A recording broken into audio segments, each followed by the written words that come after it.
عسلامة، مرحبا بكم، مرحبا باللي التحقوا بنا الليلة هذيا pour ce débat, un débat que nous allons consacrer à une thématique fort intéressante اللي هي بالأساس عدم تجزئة حقوق الإنسان، ce que nous appelons باللغة الفرنسوية في مجال حقوق الإنسان l'indissociabilité des droits et des libertés. Cette thématique qui a fait l'objet d'un ouvrage qui a été produit au sein de l'ADLI, l'Association tunisienne de défense des libertés individuelles, avec la participation de 6 contributeurs et contributrices.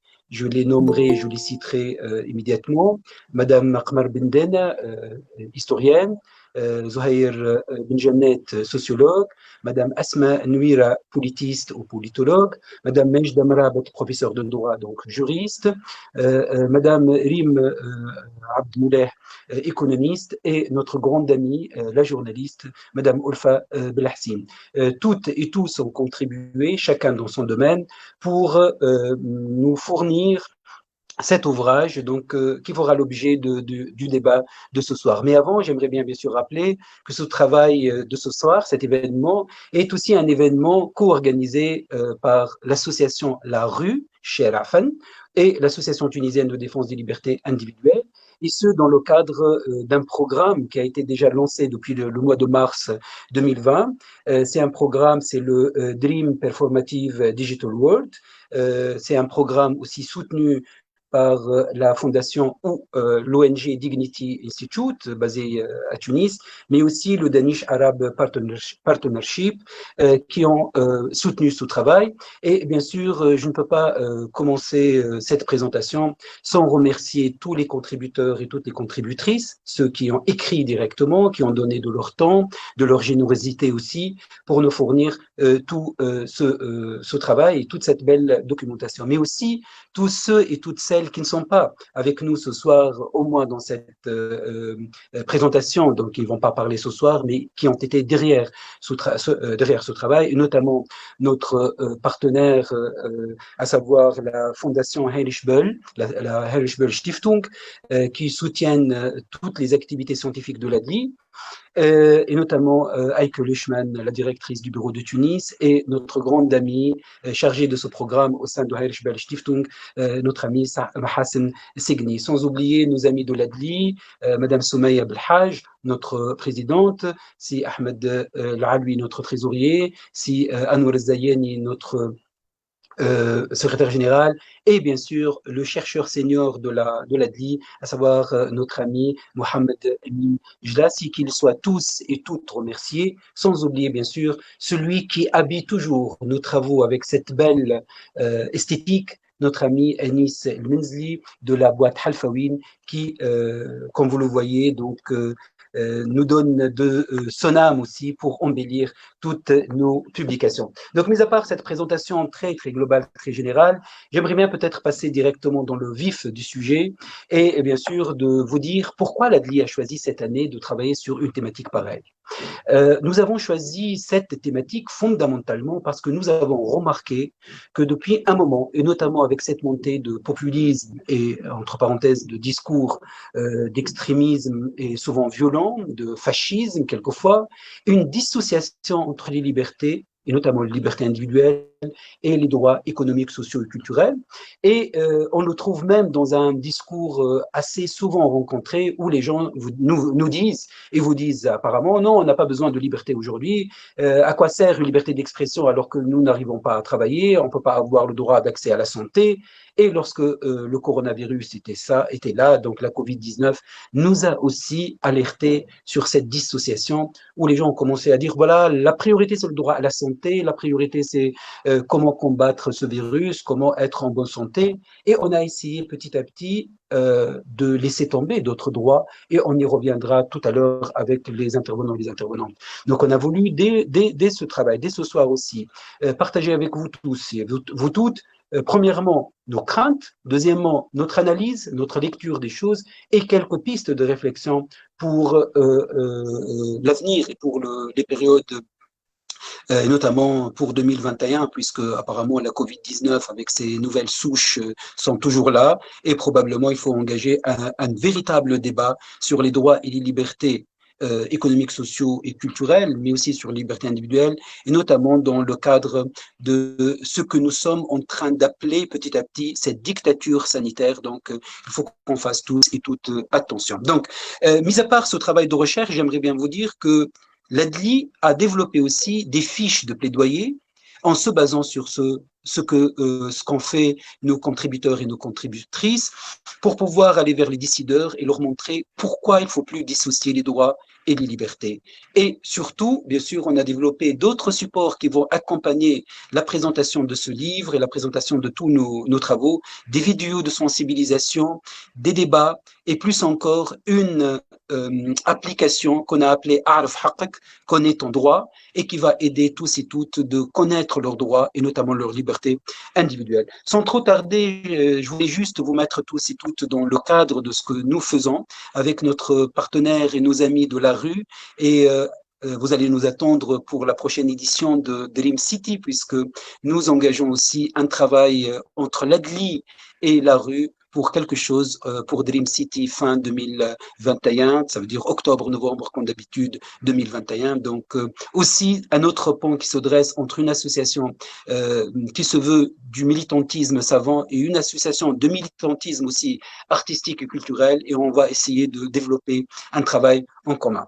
Donc sans trop tarder, j'aimerais bien me tourner à nos invités ce soir, aux contributeurs, à ceux et à celles qui ont participé durant de longs mois à meubler cet ouvrage. Et je commencerai bien sûr par notre grande professeure, si j'ose dire, notre doyenne, Madame Qmar Bendena, qui est avec nous ce soir. Et j'aimerais bien lui poser directement une question. Je commencerai par l'histoire, ce n'est pas par un souci chronologique, mais parce que il faut aussi toujours rappeler que, en fait, ce que nous vivons aujourd'hui, notamment dans l'évolution politique, économique, juridique, sociale tunisienne, trouve aussi certaines racines, voire ses racines, dans une évolution, dans un processus historique que la Tunisie a connu et que Madame Benden a essayé de traiter dans le cadre de notre ouvrage, et notamment, en fait, cette naissance des droits fondamentaux en Tunisie. J'aimerais bien poser directement la question à Madame Benden.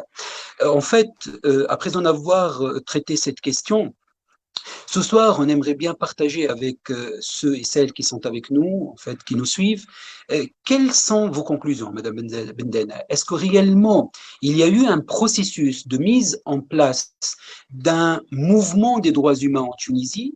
Et si oui, en fait, quels sont ces éléments? Quelles sont les composantes de ce processus? Voilà ma question, Madame Bendena. Merci. Oui, il y a eu un processus. C'est une manière de prendre les choses comme du point de vue historien, c'est-à-dire que quand on prend quelque chose comme n'importe quel système de pensée, et les droits humains sont un système de pensée, les droits fondamentaux sont un système de pensée qui est né après les Lumières et au XIXe siècle, donc on ne peut pas ne pas croire qu'il y a un processus. Mais je dirais qu'il y a plusieurs processus. Et quand vous m'avez demandé, et je vous remercie en tout cas de m'avoir demandé, même si l'exercice pour moi a été difficile, mais il a été passionnant, d'introduire cette variable temps en fonction de l'histoire tunisienne, en fait, ça m'a permis de revoir justement qu'au-delà, si vous voulez, de cette du côté prêt-à-porter des droits de l'homme, nous avions une histoire tunisienne des droits de l'homme. Voilà. La première chose que j'ai pu faire un peu dans ce premier travail d'enquête, c'est de me rendre compte qu'il y a une histoire tunisienne des droits de l'homme. Les droits de l'homme, ce sont des textes, les droits de l'homme, ce sont des principes, les droits de l'homme, ce sont des normes aussi, etc. Mais ces textes, les textes, les principes et ces normes ont connu une application en Tunisie. Et la première des applications, parce que je ne dois pas rester très longtemps, c'est les applications étatiques par en haut, par l'État tunisien au XIXe siècle. C'est-à-dire que les principales réformes qu'a connues l'État tunisien au XIXe siècle, si vous voulez, sont les premiers contenants et les premiers contenus des droits humains, dans la mesure où entre la suppression de l'esclavage, le pacte fondamental, Ahd el-Amen, et la proclamation de la Constitution en 1861, même si elle a été de courte durée. Ces trois actes, si vous voulez, ces trois réformes, sont les premières incarnations des droits, puisqu'il signifiait quelque chose de très important au XIXe siècle, c'est l'égalité. Et l'égalité selon un principe religieux. Voilà, donc d'une certaine manière, il y a eu des choses qui se sont passées à l'intérieur de la structure politique de l'État tunisien. Plus tard, et le mot processus me plaît, même s'il est un peu général, mais il peut recouvrir plusieurs types de choses, il y a eu toute une histoire qui a été sous le label de la colonisation. Et c'est principalement, alors c'est paradoxal, mais c'est comme ça, c'est aussi comme ça en histoire que les choses naissent, c'est-à-dire par la nécessité toujours. Et c'est parce que la Tunisie était colonisée et qu'il y a eu en même temps dans le monde entier des principes nouveaux qui ont été d'ailleurs synthétisés et proclamés avec la Société des Nations et les fameux 14 points de Wilson, là aussi. Et comme la Tunisie avait un terrain de lutte et des revendications, si vous voulez, ça aussi, ça a fait avancer de nouvelles idées des droits humains qui devaient s'exprimer contre le colonisateur. Cette idée de l'égalité, de la revendication des droits, on la retrouve dans Tunis Shahida, on la retrouve aussi dans le programme du Néo-Destour, on la retrouve dans les revendications de parlement et de représentativité qui, par ailleurs, sont toujours dans le côté processus, une application de ce qu'on appelle le constitutionnalisme tunisien, et la constitution elle-même est devenue une revendication, une sorte de modèle, et on le sait jusqu'à nos jours. Donc vous voyez toutes ces incarnations à chaque fois, il y a à chaque fois des applications et des formes de ces droits humains qui se sont faites. Et puis, je parlais tout à l'heure de ce parallélisme, hein, si vous voulez, entre les contextes. Il y a toujours, on ne peut pas exclure la Tunisie du contexte international. Après, on peut rentrer dans d'autres détails. Au moment même où on sortait du système de la Société des Nations pour entrer dans celui de l'ONU, c'était le temps des décolonisations. Et dans ce temps des décolonisations, au moment même où il y avait la proclamation universelle des droits de l'homme, donc une nouvelle version en fait des droits de l'homme, les mouvements de décolonisation ont commencé en Tunisie aussi, mais ce qui est propre à la Tunisie, c'est aussi que se développait en Tunisie, dans le monde du travail, une organisation, des principes et des revendications dans le cadre de l'UGTT, qui était la tunisification du droit au travail, de l'égalité dans le monde du travail. Et donc, vous voyez à chaque fois que l'histoire, elle sécrète des situations de crise et de conflit qui font avancer les principes.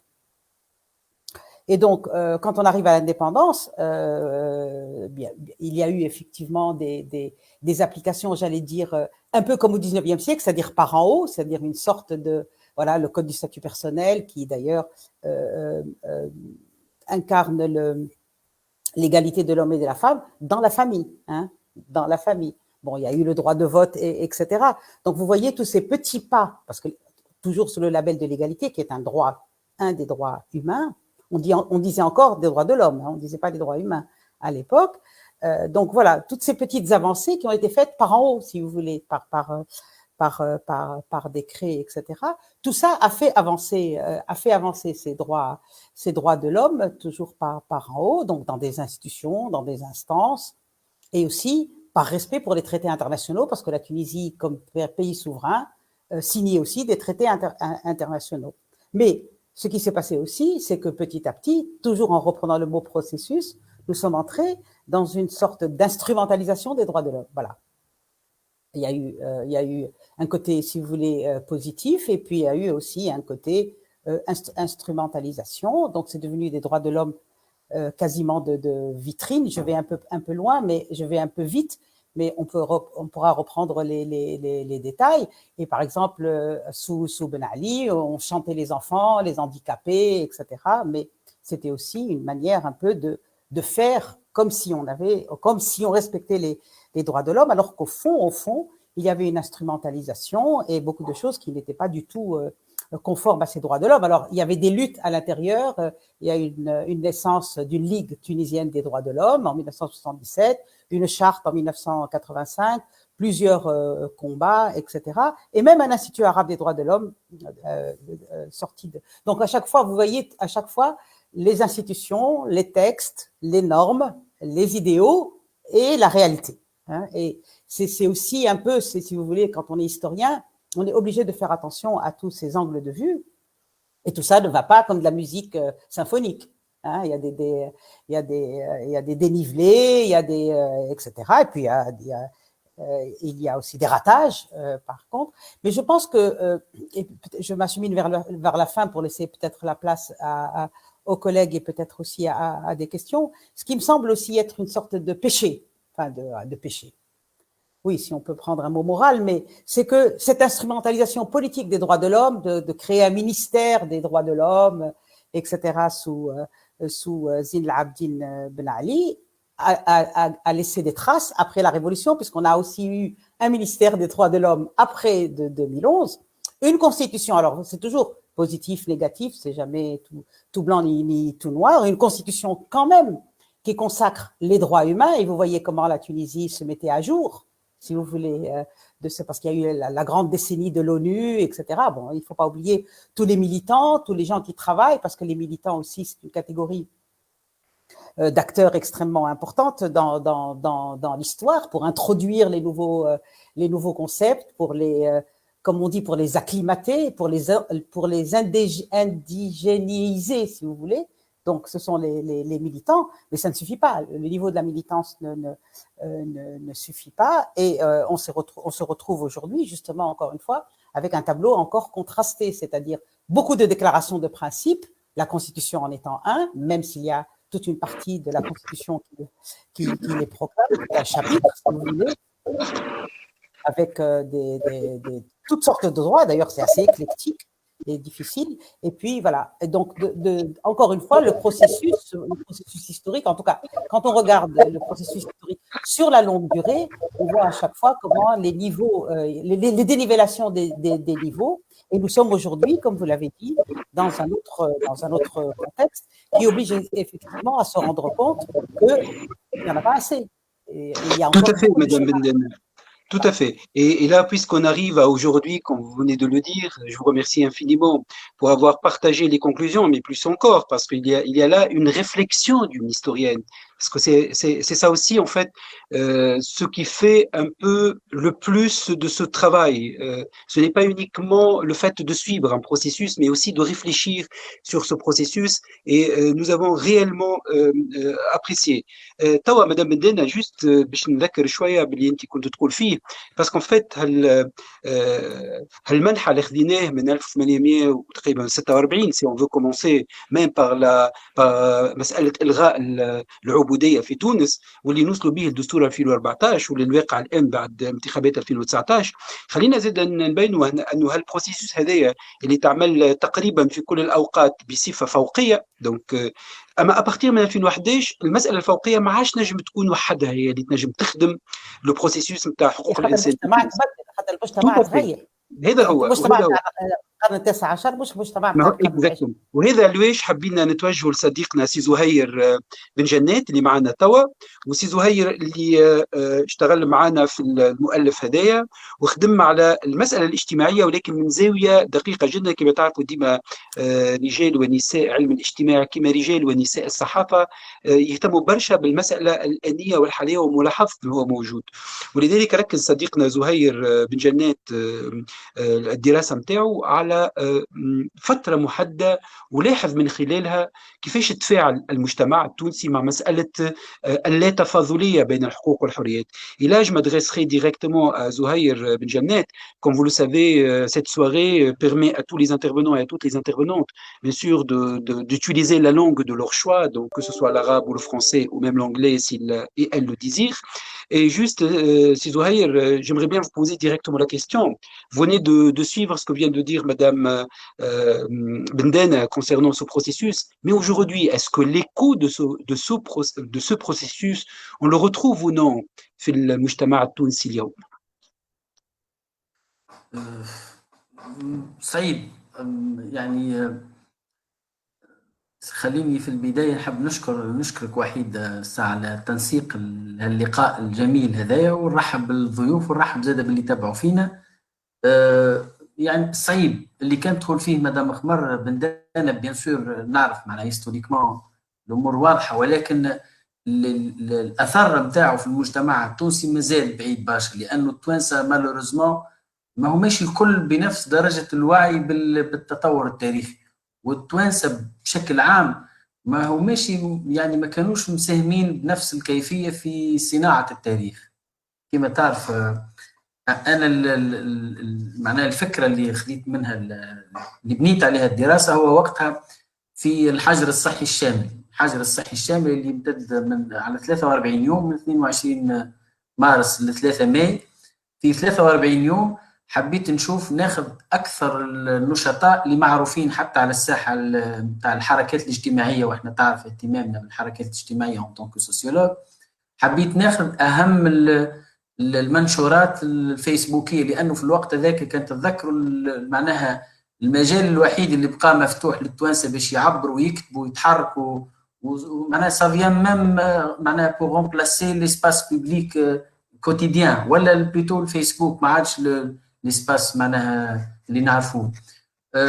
حبيت نشوف التوانسه في الوقت هذاك ولي ليدر دو لوبينيون بوبليك او نيفو دي موفمون سوسيو، حبيت نشوف كيفاش هما شنو هما مجالات اهتمامهم وكيفاش ينظروا للمسألة الحقوقية، خاصة أنه تعرفوا التوانسة أول مرة في حياتهم يعيشوا الأجيال الحالية الأجيال نتاع تو أول مرة يعيشوا فترة نتاع 43 يوم يمنع عليهم الخروج والدخول والسفر والتحرك كما يحبوا. أول مرة يعيشوا مرحلة نتاع يعني انقباض كامل تقريبا للحريات الكل. بقى كان حق وحيد هو حق التعبير، اللي هو حق التعبير في الفيسبوك، مش حق التعبير بالمعنى العام.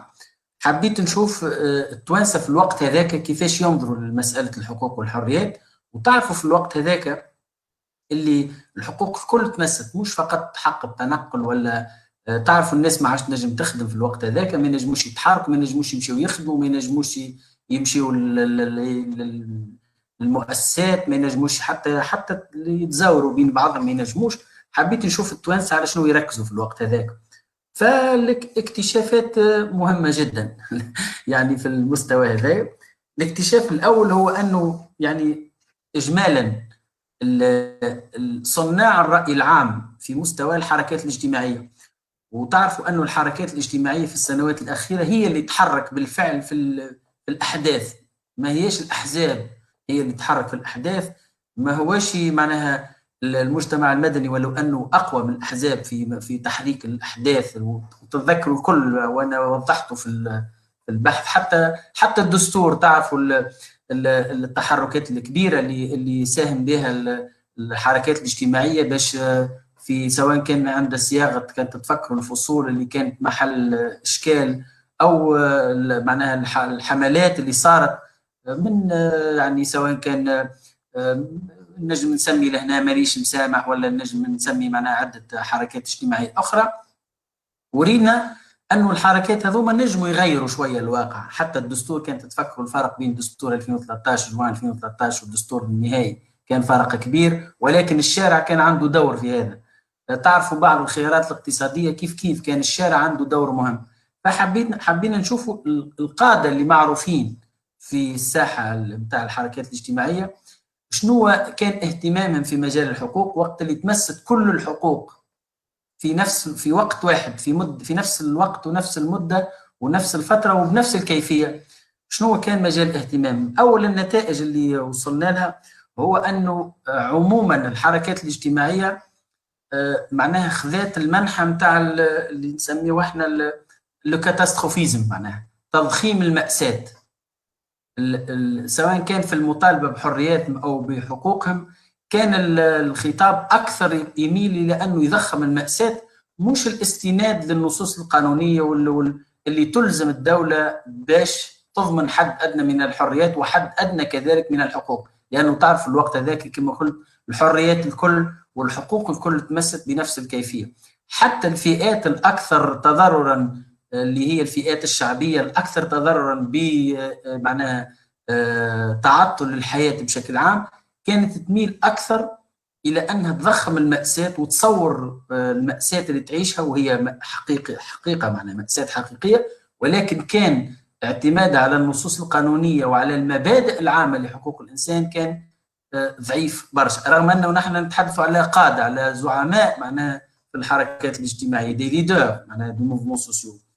الحاجه الثانيه المهمه في الجانب هذا هو انه حسينا انه في الوقت هذاك الحركات الاجتماعيه في تونس وصلت مرحله نتاع نضج في مستوى الحقوق الاقتصاديه والاجتماعيه. وقتاش الحركات الاجتماعيه تعتمد النصوص القانونيه بدءا من الدستور وتتعدى حتى للمعاهدات الدوليه وتمشي بمختلف معناها النصوص القانونيه معناها اللي عندها، وقت خاصه وقت اللي يتعلق الامر بالمساله نتاع الحقوق الاقتصاديه والاجتماعيه، مثلا الحديث عن الحق في الماء والحق في الصحه خاصه والحق في الشغل.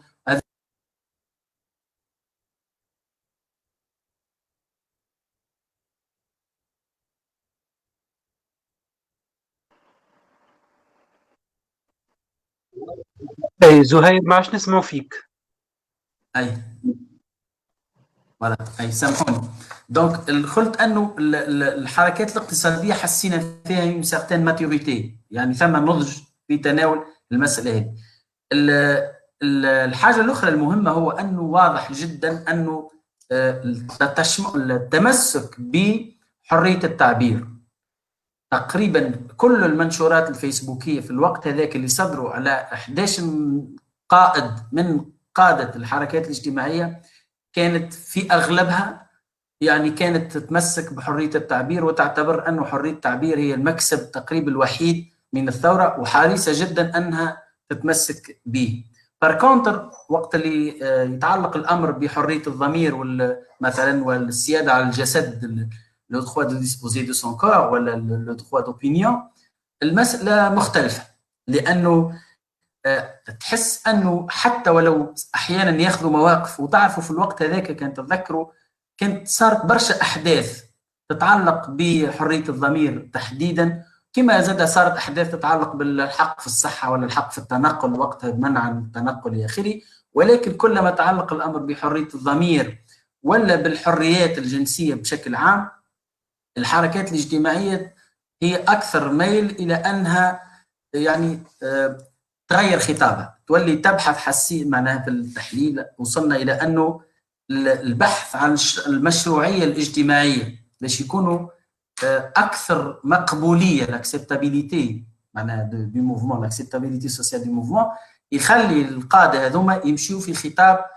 اقرب منه للبوبوليزم، اقرب منه للخطاب السائد، وما يمشيوش اكثر في الخطاب الحقوقي، لانه كما تعرفوا واحنا هذه الفرضيه اللي انطلقنا منها انه وقت اللي يكون النظره للحقوق هي نظره انتقائيه، ناخذوا حاجات ونخليوا حاجات، هذاك المدخل اللي تدخل منه الانتهاكات، يعني نعطيك الحق في الشغل وتعطيني الحق في التعبير، ولا نعطيك الحق في التنقل ولكن تعطيني الحق في الضمير، وهكاك. هذاك هو المدخل اللي تدخل منه الانتهاكات، وتولي الانتهاكات مشرعه اجتماعيا، وتخلي الخطاب السائد يؤسس ويشرع الانتهاكات. دونك حسينا انه النقطه هذه مهمه جدا، وين تعلقت المساله بالضمير والخاصه معناها حريه الضمير والحقوق الجنسيه، المساله تمشي اكثر في البوبوليزم، تولي خطاب اخلاقوي ممارس من زعماء وقاده يحطوا انفسهم ضمن الحركات الاجتماعيه المدافعه عن حقوق الانسان بشكل عام. الحاجه الاخرى المهمه ايضا هو انه التشبيك بين الحركات الاجتماعيه اللي كانت عندها فرصه مهمه ومهمه جدا، لانه التقات مره في التاريخ انها تشترك في نفس الحقوق، لانه كل الحقوق مهدده في نفس الوقت وبنفس الكيفيه، بغض النظر على طبيعه الحق ولا طبيعه معناها المطلب الاجتماعي، سواء يتعلق بحقوق او بحريات فرديه، كل الحقوق وكل الحريات كانت مهدده، ولكن اللي ما صارش هو التشبيك بين الحركات الاجتماعيه ومناصرة الحركات الاجتماعية بعضها لبعض. وقتها اكتشفنا أنه أكثر الحركات الاجتماعية انفتاحا على بقية الحركات الاجتماعية الأخرى، وأكثر الحركات استعدادا للدفاع على كل الحركات الاجتماعية الأخرى، سواء تعلق الأمر بالحقوق الاقتصادية والاجتماعية أو بالحقوق الجنسية أو بحرية الضمير والمعتقد أو بحرية ذوي الإعاقة. وهذوما الخمسة معناها مواضيع اللي أو الحركة النسوية بالطبيعة، الخمسة حركات اللي خدمنا عليهم. أكثر حركة اجتماعية انفتاحا هي الحركة النسوية. الخناقة هي أكثر حركة اجتماعية انفتاحا وانخراطا والتزاما بحقوق الإنسان في بعدها الشمولي وبعدها العام وبعدها يعني معناها الغير قابل كما تعرفوا للتجزئة إلى آخره. إذا قلت أنه رغم أنه في ذلك الوقت كان تتذكروا وربما المتابعين توكي يقرأوا الكتاب يلقاو ثم نوع متاع حركة نسوية موازية حاولت تخرج في ذلك الوقت، الحركة اللي الهدف منها كان أساسا ضرب الخطاب اللي طرحته الحركة النسوية، اللي كان خطاب حقوقي واضح، وكلما تعلق الأمر بأي انتهاك كانت الحركة النسوية أول الحركات اللي معناها تناصر وتنخرط بشكل مباشر في الدفاع عن هذه الحقوق. إذا هذا بشكل عام يخلينا وحيد نفهم أنه كما قلت لك التوانسة مش الكل يعرفوا تاريخ من الحقوق للأسف الشديد، ومش الكل متمسكين بالبعد هذا التاريخي والمجتمعي اللي يخلي المجتمع التونسي منخرط، وهو يعني من أكثر المجتمعات انخراطا والتزاما بالمبادئ العامة لحقوق الإنسان. وهذا تعرف من تحكي منذ أكثر ما يعني 50 سنة. ولكن يبدو أنه السياق التاريخي والسياق المجتمعي اللي صارت فيه الكورونا، واحنا خذينا كما قلت لك هي مرحله نتاع 43 يوم تبعناهم بالنهار، وخذينا 11 شخص وتبعناهم بالنهار كل نهار شنو يعملوا شنو ينشروا وشنو تكون ردود افعالهم فيما ينشر. نفهموا انه بشكل عام لو مومون هيستوريك هو سي مومون دو بوبوليزم، هو مرحله نتاع شعبويه، والباب او النافذه اللي دخل منها الخطاب السياسي والخطاب اللي يصنع الراي العام في ذلك الوقت كان خطاب اكثر اقرب منه للبوبوليزم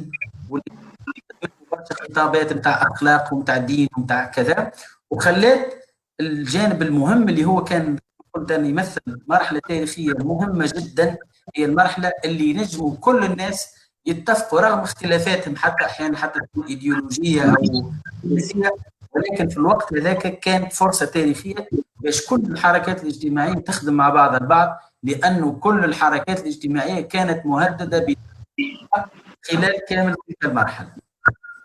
شكرا زهير. اكيد اللي كنت تقول فيه يعني الخلاصه اللي وصلت لها في الدراسه نتاعك والتتبع الدقيق يخلينا نوصل الى مجموعه كبرى ايضا من النتائج اللي انا نجم نحوصلها شويه، انه معناها المجتمع او حتى القيادات نتاع الحركات الاجتماعيه ما زالت ما استبطنتش مساله حقوق الانسان في المطلق، وما استبطنتش ايضا مساله اللا تفاضليه ولا مساله عدم تجزئه حقوق الانسان. هذه مساله اساسيه، وهذا يمهد لنا زهير مباشره باش نسالوا زميلتنا وصديقتنا مدام أسماء نويرة اللي هي اشتغلت معنا في الكتاب هذا حول الخطاب السياسي والبرامج السياسيه ومدى تفاعلها مع مسألة اللا تفاضلية.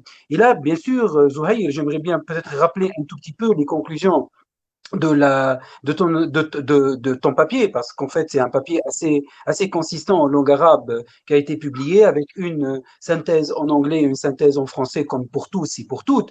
Et là en fait c'est une des premières conclusions, c'est qu'en fait on n'arrive pas jusqu'à aujourd'hui, malgré ou peut-être parce que toutes les réformes, les grandes réformes qui ont été citées tout à l'heure par Madame Bendena et qui ont été aussi rappelées dans le papier de Zouhaïr, en fait on n'a pas intériorisé cette idée de la conception universelle des droits humains et surtout de l'indissociabilité des droits humains, chose qui se reflète tout à fait dans le discours, dans les actes et les activités, et notamment en fait lorsque nous sommes soi-disant censés avoir un discours d'indissociabilité, et hélas, on ne le fait pas, et on sombre un tout petit peu dans un marchandage, si vous voulez, et à la limite dans un opportunisme sociopolitique qui permet à ces mouvements, exception faite, d'après l'étude de Zuhair, le mouvement féministe, qui était le seul, d'après le travail de Zuhair, qui était le seul à intérioriser cette indissociabilité, le seul qui défendait tous les droits indépendamment de leur type ou de leur catégorie, que ce soit des libertés individuelles touchant les libertés corporelles ou les libertés intellectuelles, mais aussi les droits économiques, sociaux et culturels. Et il s'agit là, je pense, d'un fondamental du processus du militantisme féministe partout dans le monde, je pense, et notamment dans le féminisme tunisien, qui était dès le départ un féminisme qui croit vraiment à l'indissociabilité des droits humains. Et là, je pense que Asma Sadiqetna aimerait bien aussi partager avec nous une étude que, bien sûr, comme toutes les autres études publiées dans cet ouvrage, nous ont réellement intéressés parce que Asma a suivi aussi les partis politiques, premièrement, les programmes politiques et le discours politique, et notamment à partir des élections de 2019, et après, en remontant et voir aussi l'évolution de l'indissociabilité des droits et des libertés sous l'angle politique. Cher Asma, bien sûr, je t'invite à prendre la parole et à partager avec nous les conclusions et certaines de vos réflexions. ميرسي وحيد.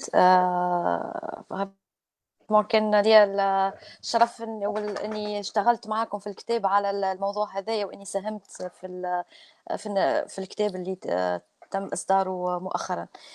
صحيح اشتغلت على المسألة السياسية ومانيش بعيدة، لو النتائج مش بعاد على اللي كان يحكي فيهم صديق والزميل زهير فيما يتعلق بالتفاضلية بين حقوق الإنسان ومسألة عدم التجزئة، لأنه حتى الفاعلين السياسيين مازالوا ما استبطنوش مسألة حقوق الإنسان.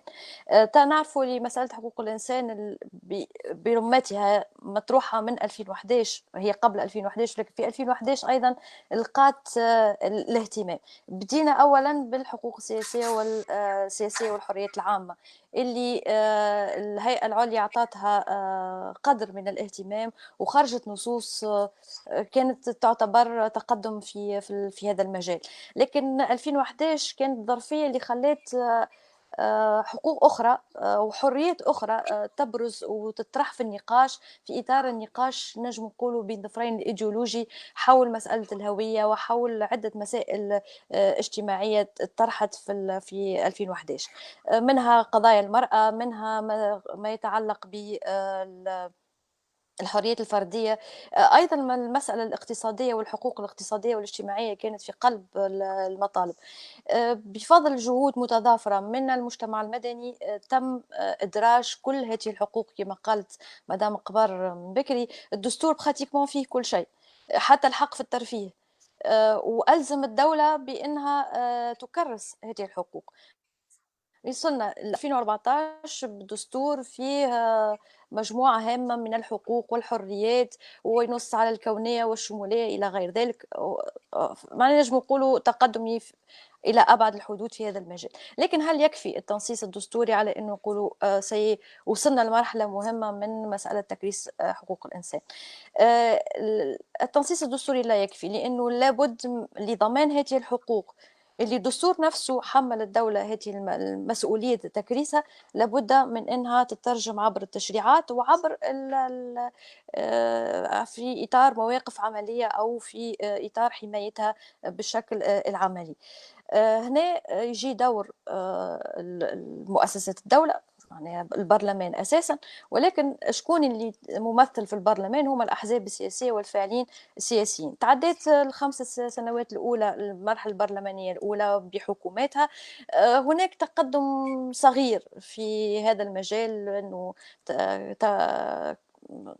تمكنا من إصدار قانون ضد العنف وضد كل أشكال العنصرية إلى غير ذلك. لكن في ال5 سنين الجايين هذوما نحبوا نعرف إذا كان باش تكون فما إمكانية أو احتمال إنه يتم تكريس هذه الحقوق وإننا نتقدموا على مستوى المستوى العملي ومستوى تكريس هذه الحقوق. هذاك علاش كان من الضروري أن نرجع لخطاب الخطاب السياسي ولا خطاب القوى الفاعلة والقوى المهيمنة على البرلمان في دورته النيابية هذه، وهو برلمان تطغى عليه المحافظة والقوى المحافظة. إذا خلينا اخترنا من بين الفاعلين الأهمها اللي هي باش يكون عندها وزن في البرلمان وممكن تؤثر على العمل البرلماني، ولكن أيضا عرجنا على مؤسسة الرئاسة كما قلت من خلال الخطاب الانتخابي، ولكن أيضا رجعت الوثائق الأحزاب سواء الوثائق التأسيسية أو البيانات إلى غير ذلك أو تصريحات بعض الرموز. في الواقع نشوفوا فما في الظاهر هناك تناقضات من ناحية في النص هناك تبني لمسائل كما الديمقراطية والنظام الجمهوري كضامن للحقوق والحريات، هناك تبني لمسألة الحقوق والحريات، وكل حزب يقول أنا ندافع على أتبناها سواء في خصوصيتها معناها حقوق المرأة أو الحقوق الاقتصادية والاجتماعية والثقافية في المجمل، ويتبناها ويعلن أنه يدافع عنها ويعمل على تكريسها. لكن كي نجيو نشوفوا في الواقع نلقاو المسألة مختلفة، يا إما يتم اتخاذ مواقف تتنافى مع حقوق الإنسان، أو هناك موقف لا مبالي من بعض المسائل، أو انتقائي كما قال كان يحكي بكري زهير.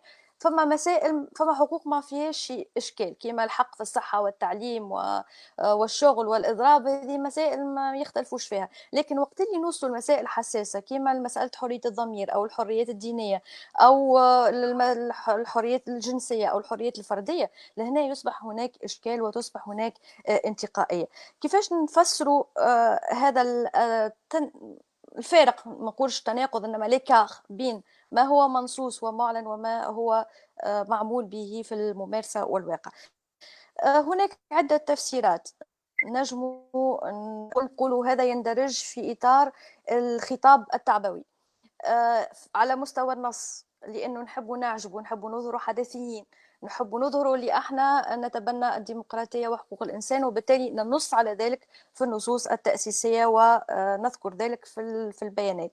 لكن عندما يتطلب الأمر أن نتماهى مع الخطاب السائد، وهنا تجي مسألة الشعبوية، وبالتالي نأخذ موقف يتماهى مع الخطاب السائد بغض الطرف على المسألة المبدئية.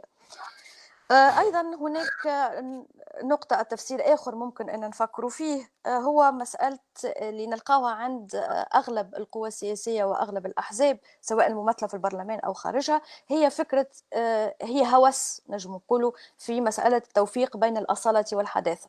هذه فكرة موجودة ديجا في التعليم، مشروع التعليم من 56، إن نحبوا نكونوا تونسي قادر على التوفيق بين أصالته ومنفتح على الحداثة. لكن في النهاية وقت اللي نجيو نشوفوا المواقف نشوفوا اللي نغلبوا الأصالة على الحداثة، غير قادرين أن نستبطنوا أو أن نتبنى هذه القيم التي تندرج في سياق الحداثة، وبالتالي نرجع لمسألة الأصالة ونتحجج بالخصوصية الثقافية ونرجع لمسألة المرجعية الإسلامية اللي أغلب الأحزاب تنص في وثائقها على تبني المرجعية أو أنها تندرج في سياق الثقافة العربية الإسلامية.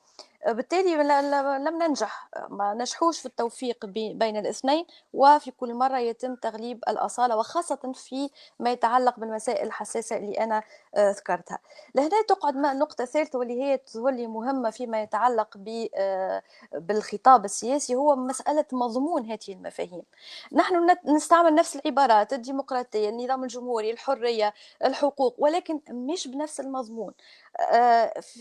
لو كان كي نرجعوا للوثائق نشوف راهو الكثير منهم يستعملها في مضمون في إطار مرجعيته الفكرية، معناها المضمون مأخوذ من هذه المرجعية الفكرية في بعدها الأنطولوجي. وبالتالي هو تناقض وقت اللي نخموا احنا مثلا في الحرية بمفهومها الحداثي الغربي، ولكن هو يعطيها مفهوم ومحتوى آخر.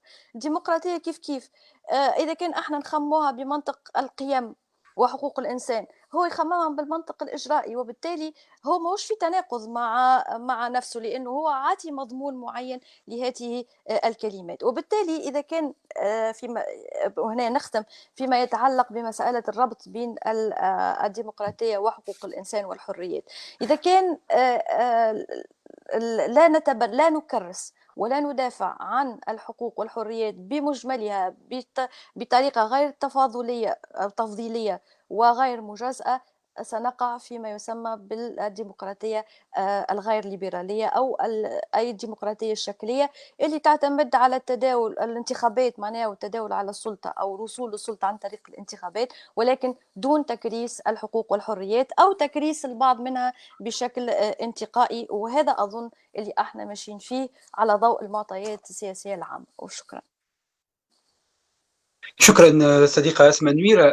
جوست بتاتخ أسماء قبل ما تسكر الميكرو نتاعك، لأنه الدراسة طبعا يعطيك الصحة، أنت حاولت فقط أنك تحوصلها بشكل منهجي وتوليفي، ولكن في أعتقد 5 دقائق ما نجمش نعمل أكثر من هيك وحيد. بالعكس 9 دقائق j'apprécie beaucoup, mais sauf que en fait كي نطلعوا على دراسة أسماء نكتشفوا أيضا أنه بعض إلى جانب مسألة أنه كل حد يعطي محتوى للمفاهيم اللي احنا نعتقد أننا متفقين عليها، لأنه في نهاية الأمر كلهم يحكوا على حقوق الإنسان، كلهم يحكوا على الديمقراطية، ولكن المحتوى مختلف تماما وأحيانا مختلف بين النقيضين.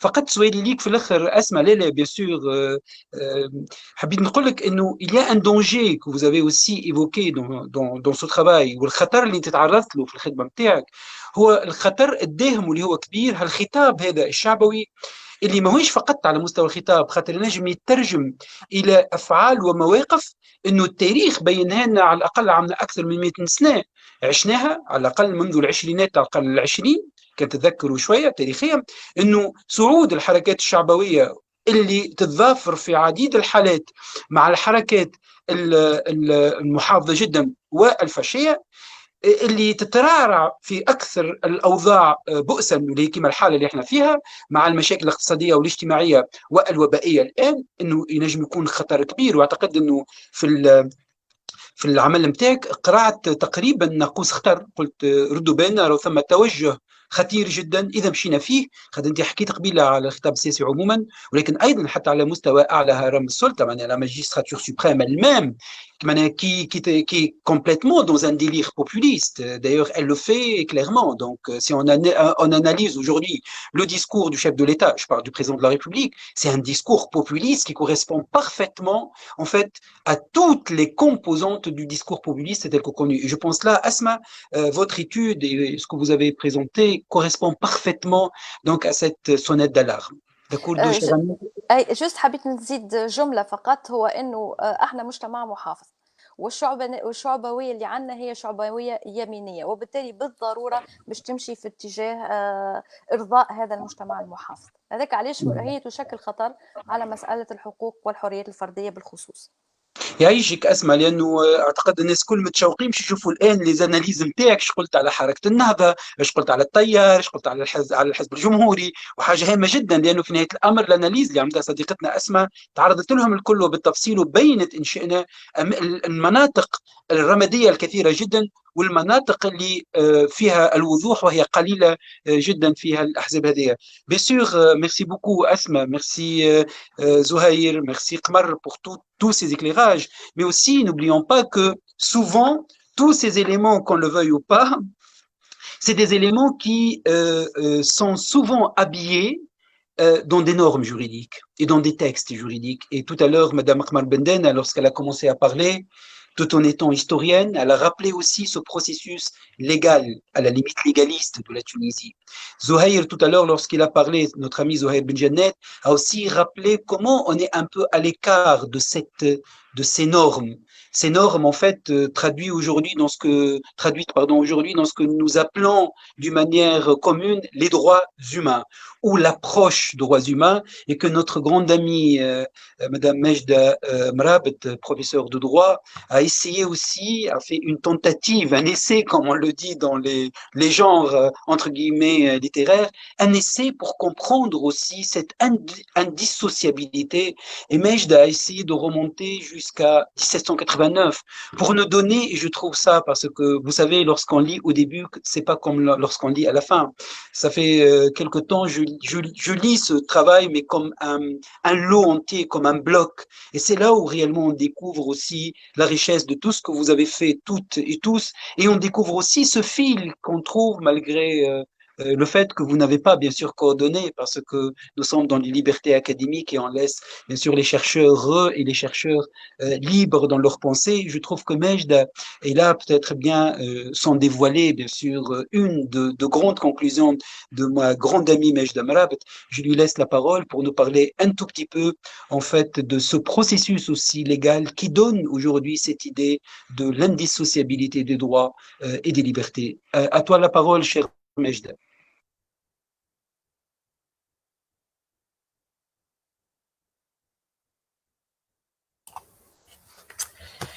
Merci Wahid.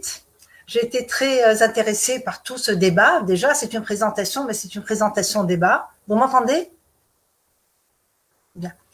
Oui, Mejda, on t'entend très très bien. Très bien. Alors, dans ma contribution à l'ouvrage que nous présentons donc aujourd'hui et qui a été fait à l'initiative de l'ADLI, que je remercie vraiment Wahid, parce qu'il s'agit d'un sujet qui est très important actuellement, pas seulement en Tunisie, mais un petit peu partout dans le monde, et qui est d'une actualité vraiment brûlante. Alors, j'ai choisi d'intituler ma contribution « Liberté individuelle, droits sociaux, économiques et culturels, l'indivisibilité différenciée ». Et en tant que juriste et en même temps théorie du droit, c'est-à-dire puisque le droit a toujours un soubassement théorique, une vision, une idéologie, eh bien, j'ai essayé d'apporter une démonstration qui tend à déconstruire une opposition juridique. C'est pas uniquement un discours, c'est-à-dire le discours se développe, qui oppose les deux types de droits, mais aussi de déconstruire une opposition qui est juridique et qui fait que traditionnelle et qui est d'origine libérale et qui consiste à mettre dos à dos les deux catégories de droits et de liberté en se fondant sur une différenciation de nature et une différenciation de leur régime juridique. Alors, pourquoi est-ce que j'ai essayé de faire ça? Parce que il ne s'agit pas uniquement d'affirmer l'indissociabilité, il faut aussi pouvoir répondre à la situation différenciée finalement de ces deux droits dans quasiment presque tous les systèmes juridiques. D'accord?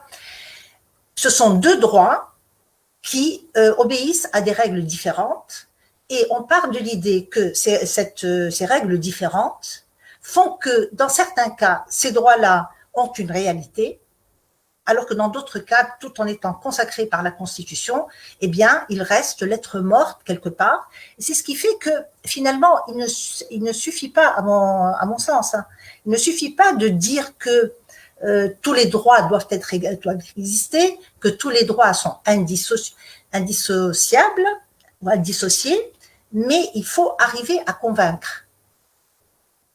Puisque actuellement le discours que l'on retrouve, le discours politique que l'on retrouve, c'est que après 10 ans après la révolution, finalement, une révolution qui a été effectuée à la base par des revendications quand même sociales, des discriminations aussi bien entre catégories sociales que régionales, eh bien, ce que l'on retrouve, c'est l'affirmation de pas mal de libertés, c'est vrai, mais que la situation sociale et économique fait que ces personnes-là, finalement, ont l'impression que l'on s'est un peu moqué d'eux, que la consécration de tous ces droits sociaux qui permettent l'accession à une véritable dignité, et une dignité qui ne se limite pas à des questions matérielles, hein, c'est-à-dire aussi à la reconnaissance de ce que l'on est en tant qu'être humain, et en tant qu'être humain, à la limite, à égalité, pas à la limite, mais c'est-à-dire à égalité intrinsèquement.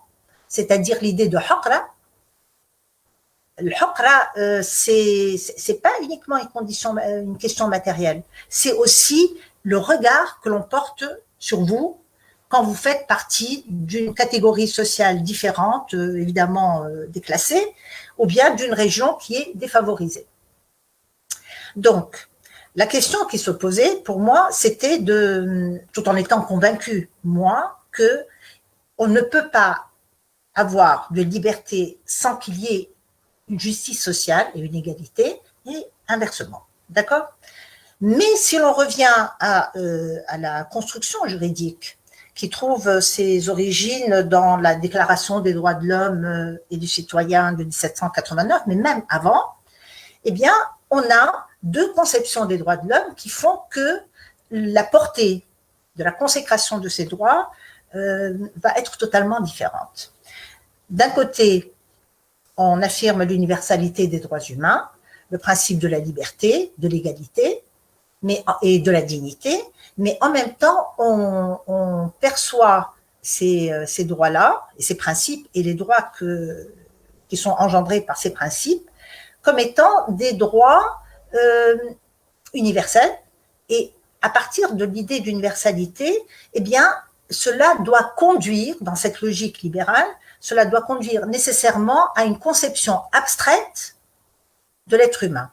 C'est-à-dire, on est libre, on est égaux, c'est-à-dire, il y a une dignité inhérente à l'être humain, mais qui ne doit pas conduire à une différenciation de situations compte tenu de la réalité des conditions matérielles, de vie, etc., des êtres humains. Et donc, au niveau du droit, on va distinguer entre les libertés, les droits et les libertés politiques, qui ne demandent pas à l'État, c'est comme ça que cela est présenté, qui ne demandent pas à l'État d'agir, et qui sont donc inhérents à l'être humain.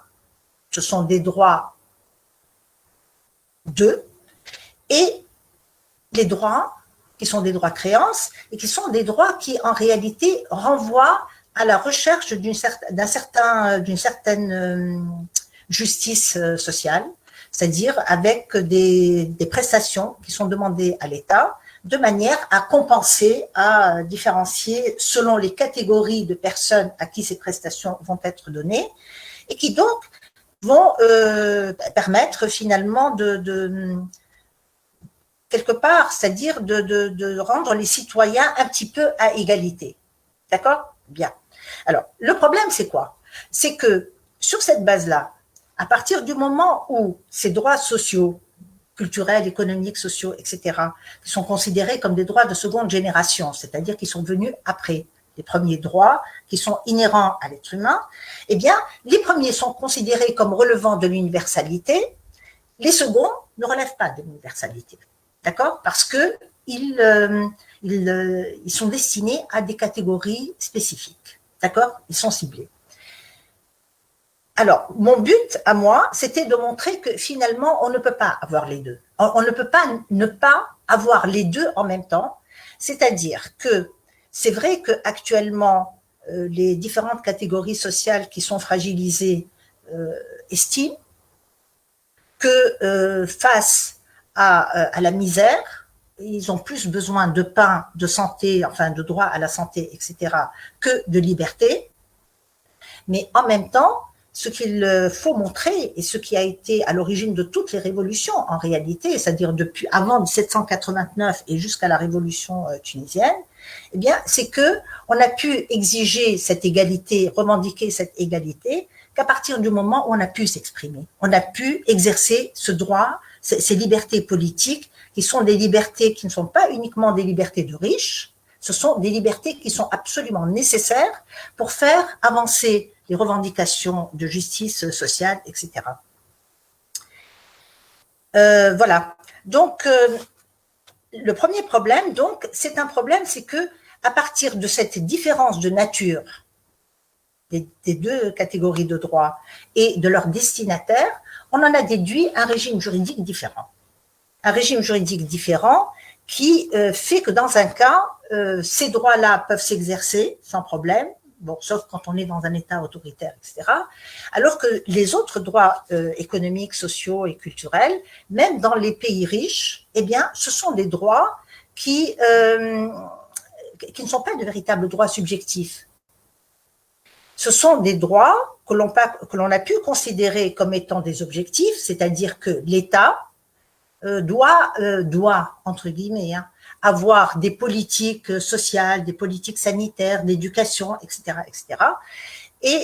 Mais en réalité, ce ne sont pas des droits, c'est-à-dire que l'État va essayer d'agir, et ce n'est qu'à partir de l'intervention de l'État, à partir du moment qu'il adopte des lois ou des politiques dans ce sens-là, que peut-être on peut demander des aides sociales, etc. Donc, de simples objectifs, c'est-à-dire que la liberté d'appréciation de l'État reste entière, d'accord? Et donc, on ne peut pas exiger. Et c'est tout le malentendu, c'est-à-dire c'est toute l'ambivalence, c'est tout le malentendu que l'on voit aujourd'hui à travers le discours en Tunisie, quand on nous dit le droit au travail est consacré par la Constitution. Le problème, c'est que le droit au travail est consacré par la Constitution. Le droit au travail, c'est pas le droit à l'emploi. Or, c'est perçu comme étant un droit à l'emploi. Et bon, c'est tout le machiavélisme du droit et des théories libérales, finalement, qui font qu'on consacre des choses, mais qu'à l'intérieur, finalement, parfois, cela peut sembler comme étant des coquilles vides. D'accord? Bien. Alors, première chose, c'est donc le problème de la justiciabilité. C'est-à-dire, ce sont des droits qui sont proclamés, des droits sociaux, mais ces droits sociaux-là sont proclamés, mais ne donnent pas droit à des prestations, à une exigence de prestation de la part de l'État. Et donc, comment la question de la justiciabilité de ces droits-là s'est posée?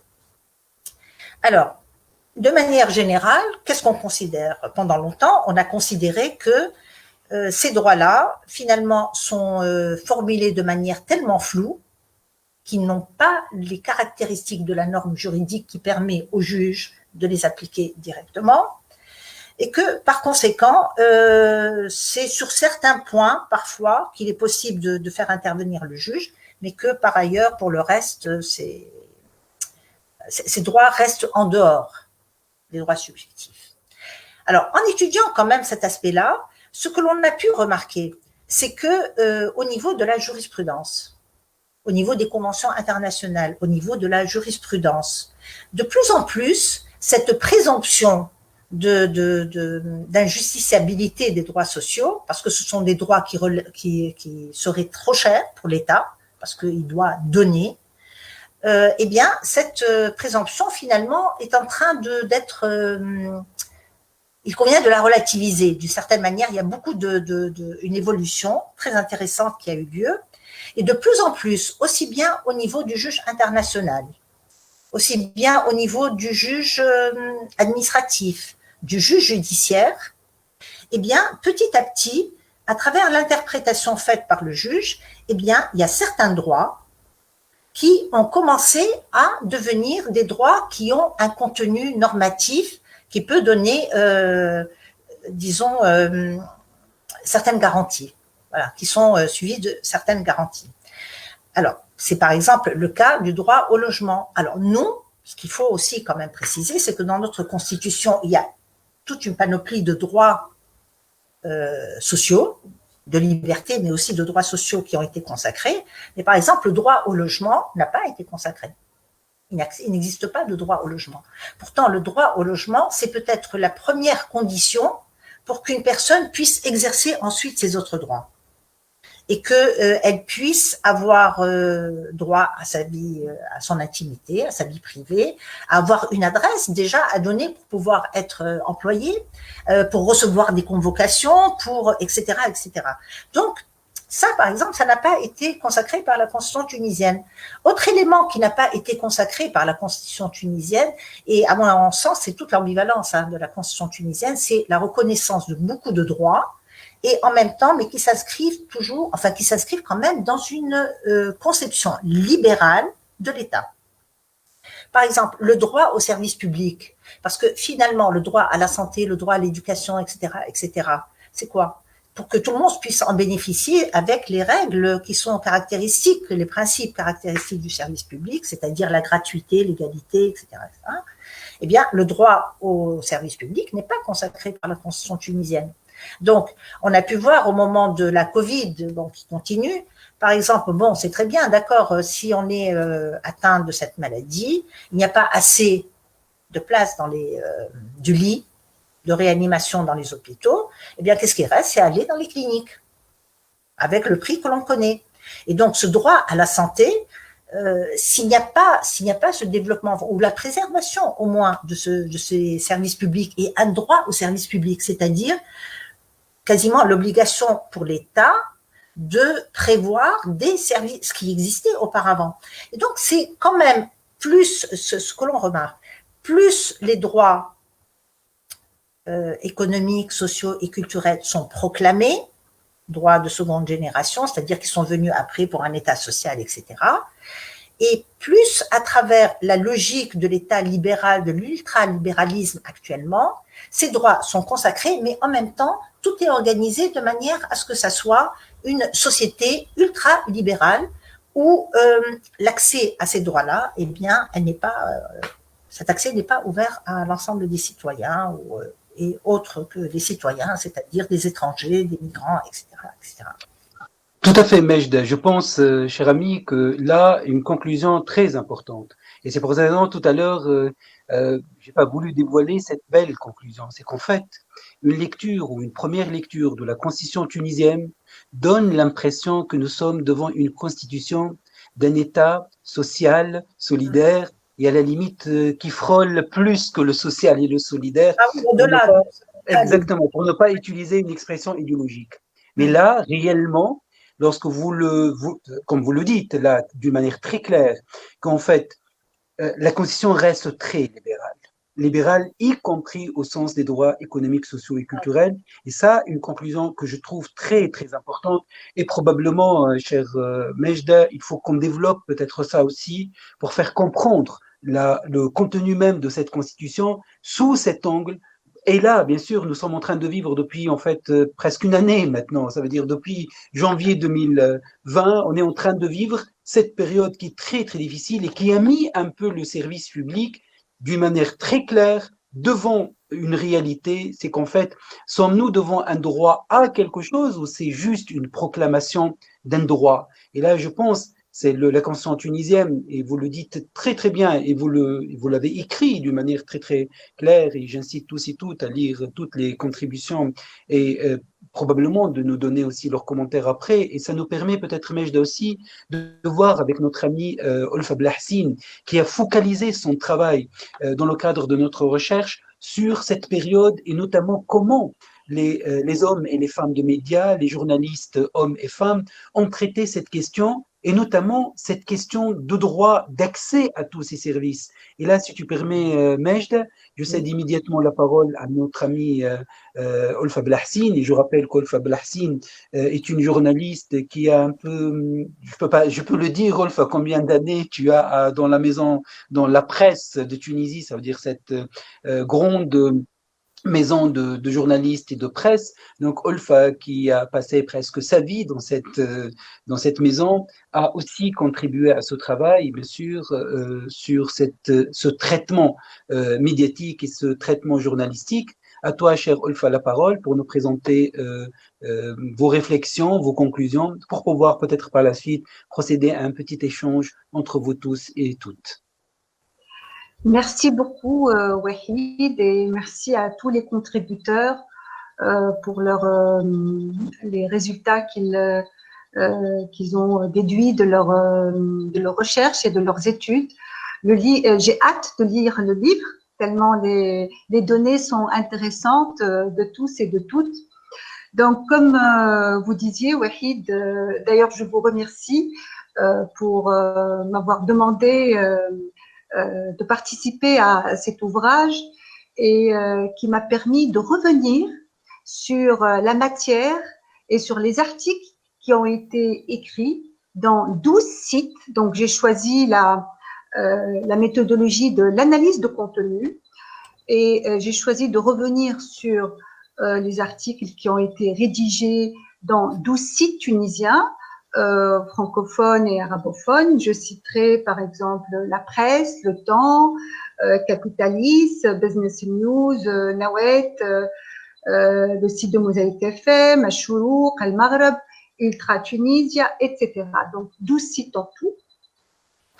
Et les thématiques que j'ai choisi d'aborder concernent les libertés d'expression et d'information, les violences à l'égard des femmes et les discriminations quant à l'accès à la santé. Et mon constat, disons le plus important, il y a eu beaucoup de constats, mais le constat le plus important confirme un diagnostic, un triste diagnostic en fait. Et ce diagnostic a été fait depuis l'après-révolution. C'est que notre métier, le métier de journaliste, est sinistré. Il est sinistré et il hérite de toutes ces années de confiscation de la liberté d'expression, et donc hérité de l'ancien régime, donc de 60 ans d'autoritarisme, où les médias ont été considérés comme liés indissociablement au pouvoir politique. Donc, en revenant sur cette matière de la presse digitale écrite, je me suis rendu compte que la matière, que le corpus est dominé par des comptes rendus, des conférences de presse du ministère de la Santé, du ministère de l'Intérieur.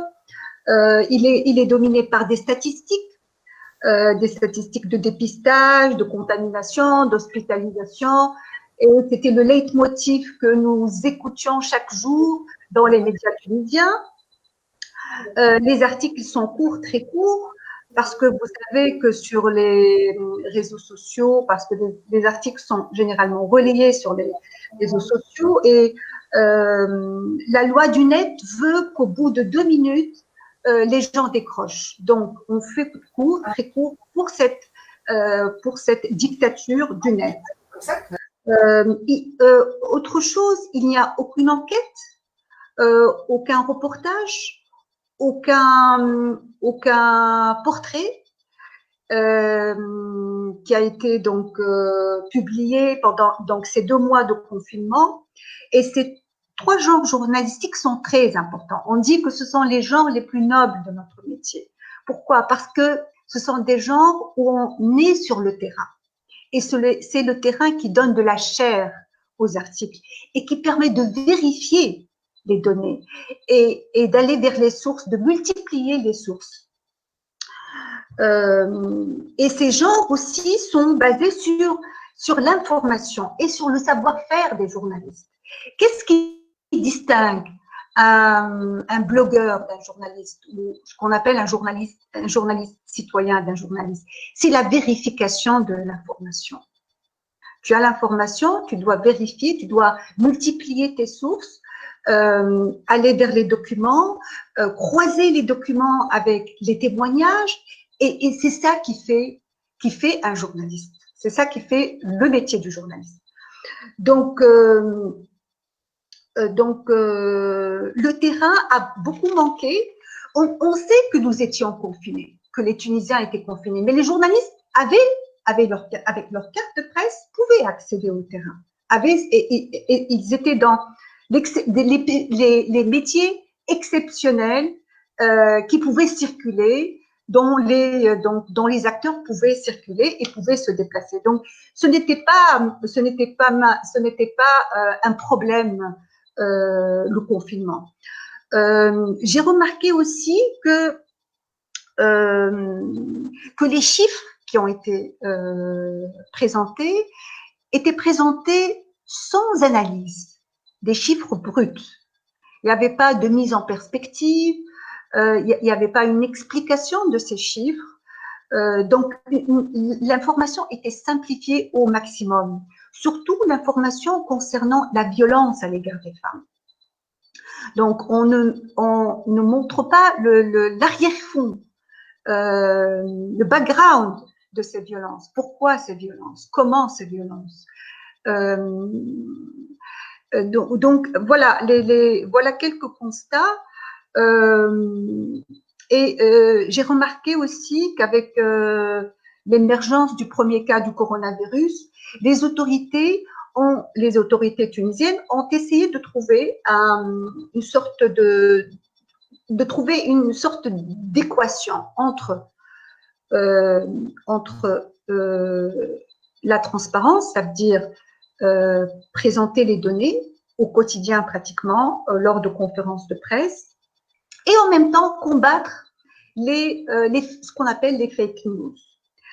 Et c'est là qu'émerge un autre problème, c'est celui du harcèlement de blogueurs, de 5 blogueurs qui ont été interpellés par la justice.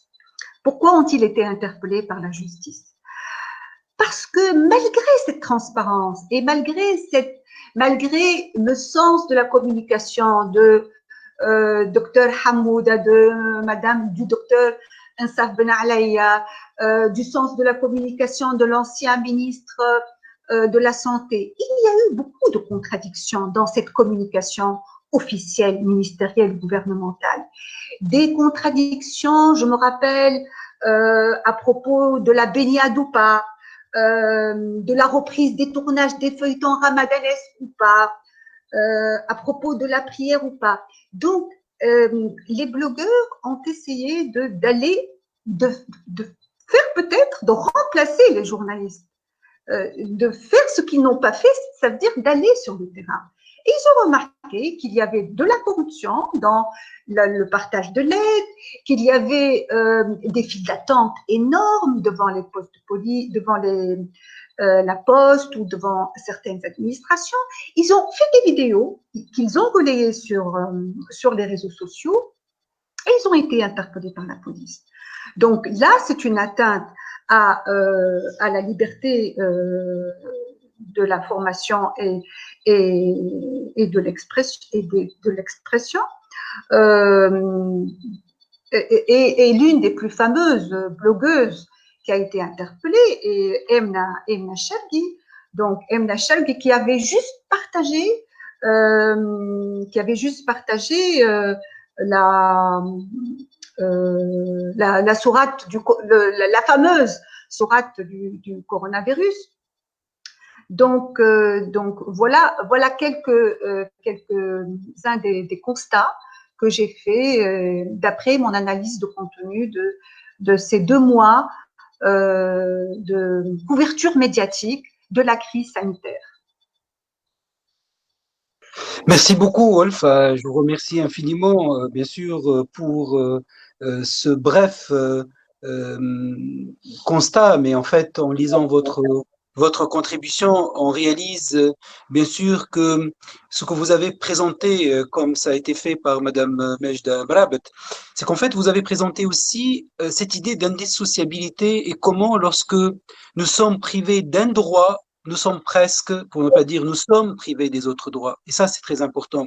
Et là, en fait, peut-être, juste pour illustrer un petit peu, en se basant sur des constats et sur des exemples concrets, là, en fait, durant cette période de confinement, et qui continue, en fait, il ne faut pas oublier que nous sommes toujours dans une période de mesures restrictives des droits et des libertés, n'oublions jamais ça. En fait, on a remarqué qu'en fait, on a mis toutes ces mesures en place pour protéger et sauvegarder un droit fondamental, à savoir le droit à la santé tel que prévu par la Constitution tunisienne et toutes les conventions internationales en la matière.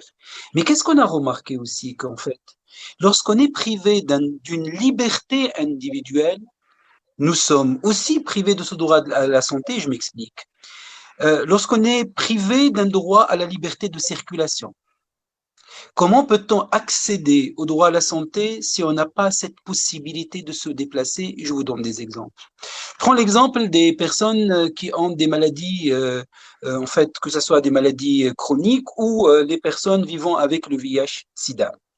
Ces personnes sont obligées, bien sûr, d'avoir leur traitement, d'être suivies d'une manière périodique, systématique, mais en fait, leur centre de santé ne sont pas tout à fait dans toutes les régions et dans toutes les localités. Il n'y a que 4 grands centres en Tunisie.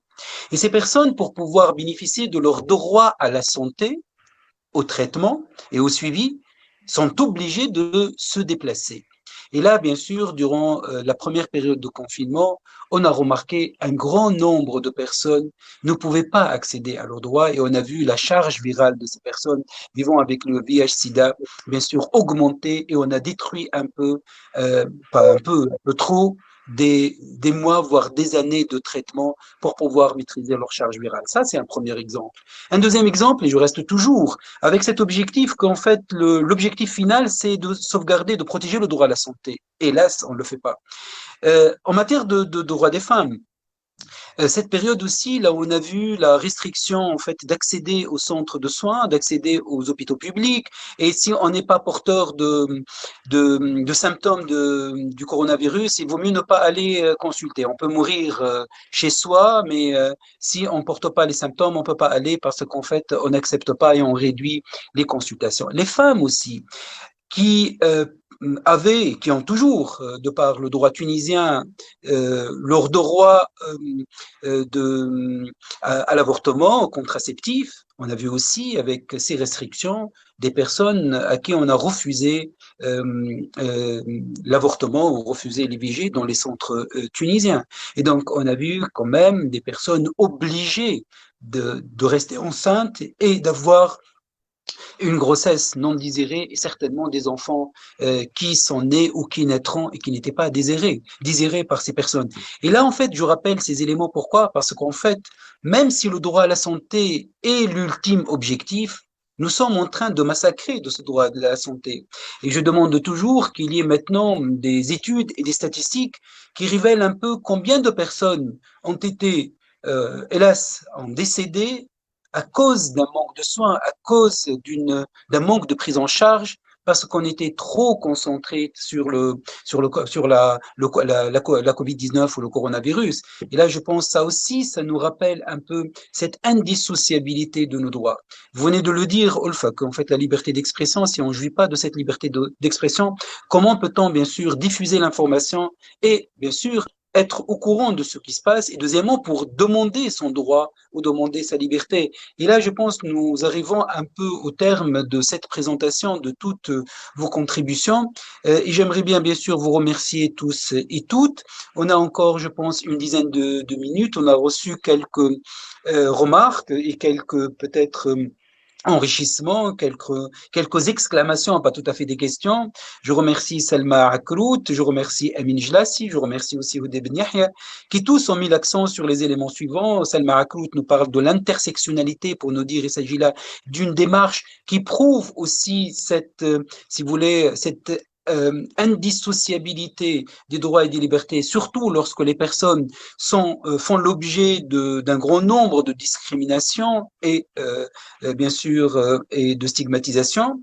Amin Jlas, il nous rappelle aussi que quel que soit le droit ou la liberté, l'État est obligé en fait de protéger, de respecter et de mettre en œuvre le droit ou la liberté. Et je rappelle à Amin que ces engagements de l'État ou ces obligations de l'État pèsent principalement pour les droits économiques, sociaux et culturels, là où l'État est obligé de protéger, de respecter et de mettre en œuvre les droits, mais bien sûr, ça sert aussi pour les libertés, les droits civils et politiques. Oudé Ben Yahya nous dit en fait, en fin de compte, je réalise qu'il y a une grande différence entre droit, ça veut dire proclamer le droit, et applicabilité de droit. Hélas, Oudé Ben Yahya, effectivement, donc proclamer ne veut pas dire que l'État est en mesure de mettre en œuvre ses engagements. C'est pour cette raison, Madame Mejda Malab tout à l'heure a rappelé ces mécanismes de justiciabilité, ça veut dire d'accès de tous et de toutes aux droits et aux libertés. Nous avons encore quelques minutes, Madame Bendena, Zouhaïr Benjanet, Asma Nuira,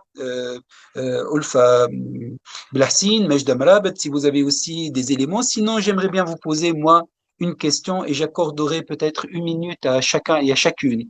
Là, comme vous le savez, mes chers collègues et amis, nous sommes en train de fêter le 10e anniversaire de la révolution tunisienne.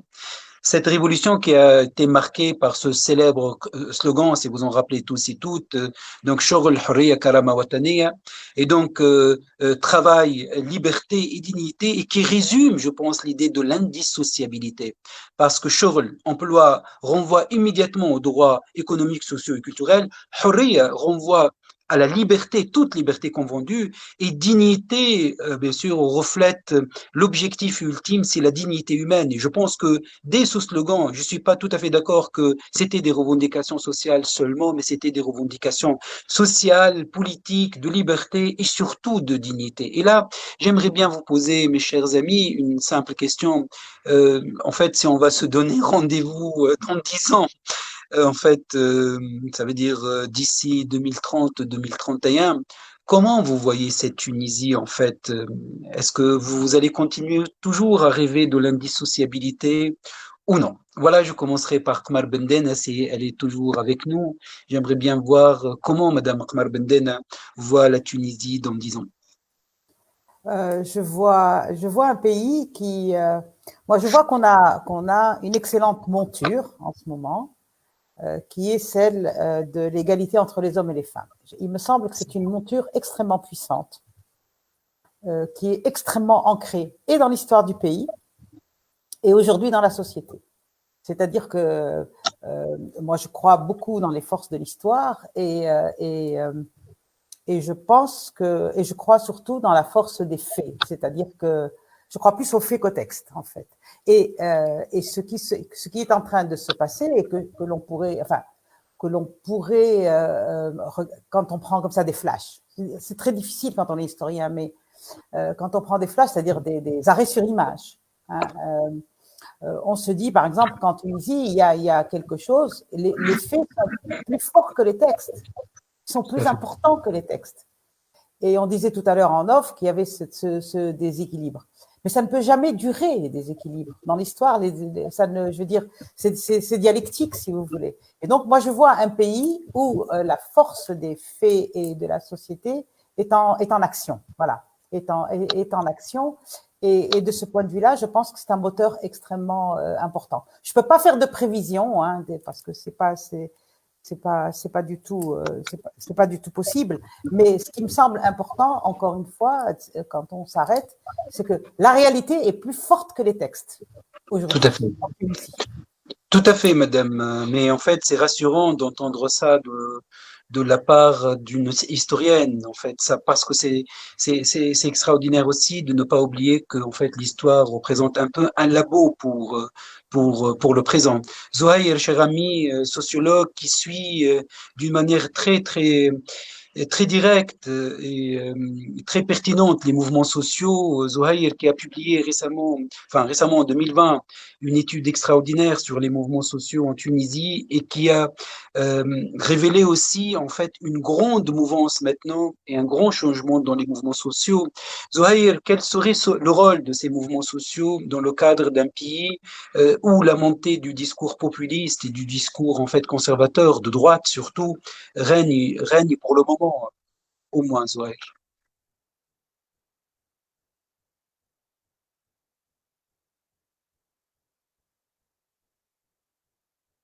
Oui, Zouhaïr, juste si tu ouvres ton micro, Zouhaïr.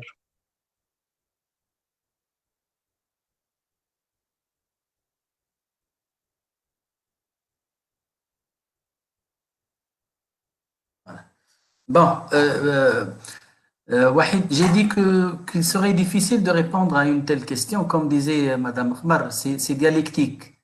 Mais je pense au moins qu'actuellement, le grand danger, c'est le populisme. Donc, on est face à un courant populiste qui règne actuellement.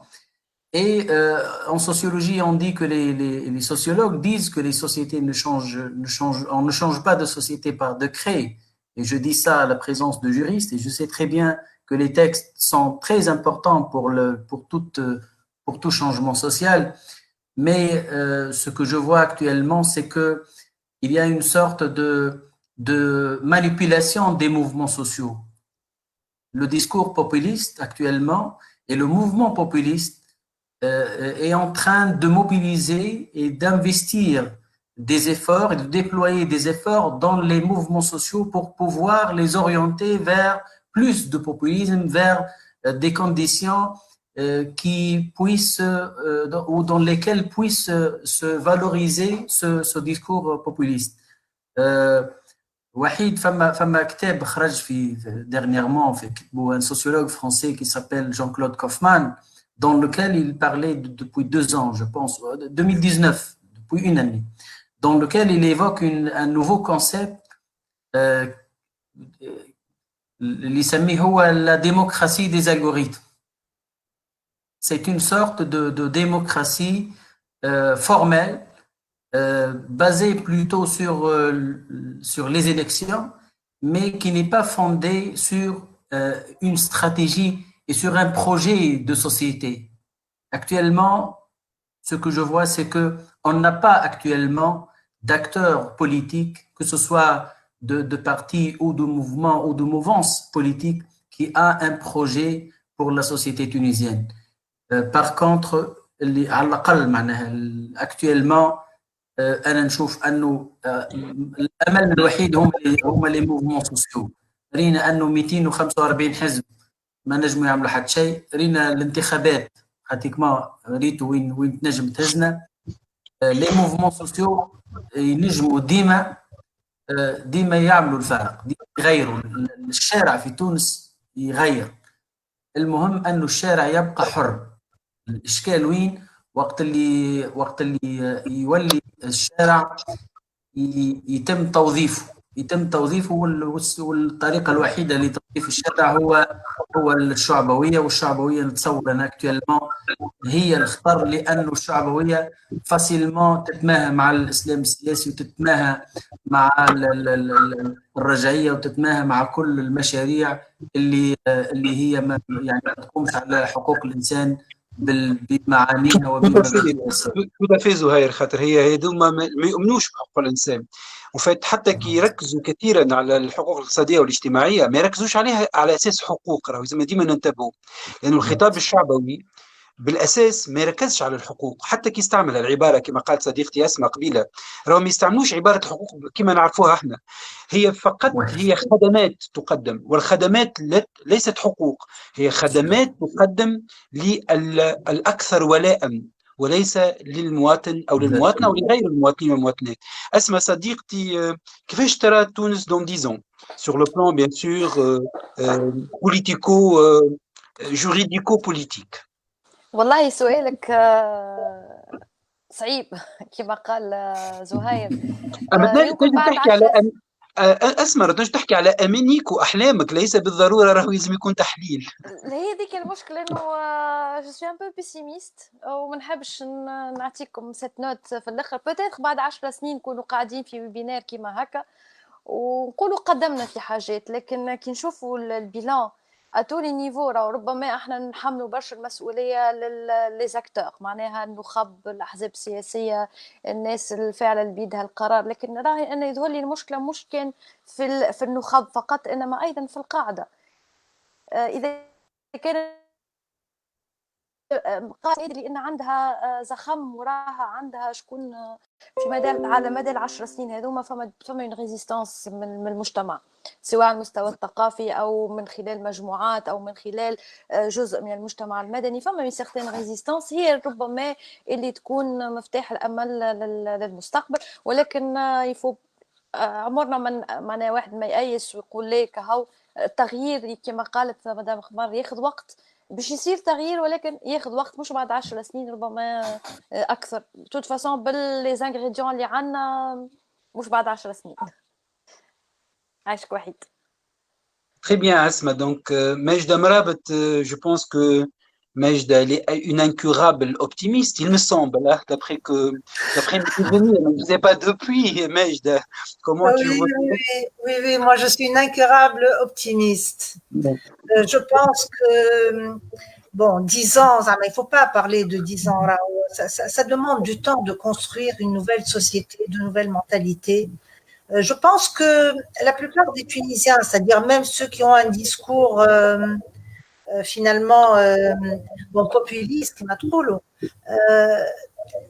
si un jour on devait ôter cette liberté d'expression et que tout le monde finalement prend à la légère actuellement, comme si c'était un but, etc., ben, on verra que finalement les gens sont de plus en plus attachés à ces libertés-là et qu'ils ne sont pas prêts à ce qu'on remette en cause ce qu'ils ont acquis. Quand ils ont goûté c'est comme une drogue quelque part, c'est-à-dire à laquelle une fois qu'on goûte, même si on en est privé, on ne perd pas ce goût-là. Et on essaiera toujours de retrouver cette liberté. Donc, pour moi, je ne pense pas qu'il faille être pessimiste, il faut être réaliste. Je ne pense pas qu'il était réaliste de considérer que tout de suite après la révolution, tout un système va se mettre en place. Alors, construire un parti politique, un véritable parti politique, ce n'est pas quelque chose de facile. Pour avoir une base, il faut énormément de travail. Pour avoir un programme ou un projet, alors ce n'est pas uniquement les politiques, c'est aussi, il faut des cercles de réflexion qui alimentent ces politiques-là. À l'étranger, c'est-à-dire en Europe, etc., tout le monde travaille dans le sens pour alimenter ces partis politiques, pour les irriguer de réflexion sociologique, de réflexion économique, etc. Bon, moi, je pense qu'on n'est pas en train de jouer notre rôle, sincèrement. On est en train de les juger, alors qu'ils ne sont pas... C'est-à-dire, eux aussi ont été jetés quelque part dans le bain, alors qu'ils n'étaient pas préparés à tout ça. Et donc, voilà, la liberté, voilà, la démocratie, c'est quelque chose qui se construit. Hein. C'est pas quelque chose qui est donné, ça se construit. Et à mon avis, la balle est dans notre camp. Alors, jusqu'à présent, les choses ont été données quand même quelque part, presque miraculeusement. Ça nous a été un peu donné. Donc maintenant, il faut travailler pour ça. Il faut travailler pour que ce qui a été semé, il y a beaucoup de choses qui ont été semées, commence à croître et que ça puisse, alors que ça bénéficie, enfin souvent on nous dit ça bénéficie, ça ne va pas nous bénéficier à nous mais à nos enfants. Moi, je pense que ça nous bénéficie déjà à nous parce que vivre ça, c'est une aventure qui est extraordinaire de tout reconstruire. Et bien sûr, évidemment, si c'est pour les enfants et pour la suite, c'est encore mieux. Voilà. Merci beaucoup. Olfa Belhassin, donc la liberté de presse et en fait pas mal de personnes qui nous suivent se posent aussi des questions telles que Madame Aïda Ben Chabem, telles que Walid Derdouri, se posent aussi des questions sur le traitement médiatique, sur les dernières arrestations et tout ça. Donc comment Olfa voit aussi cette liberté donc dans un court terme mais aussi surtout à long terme?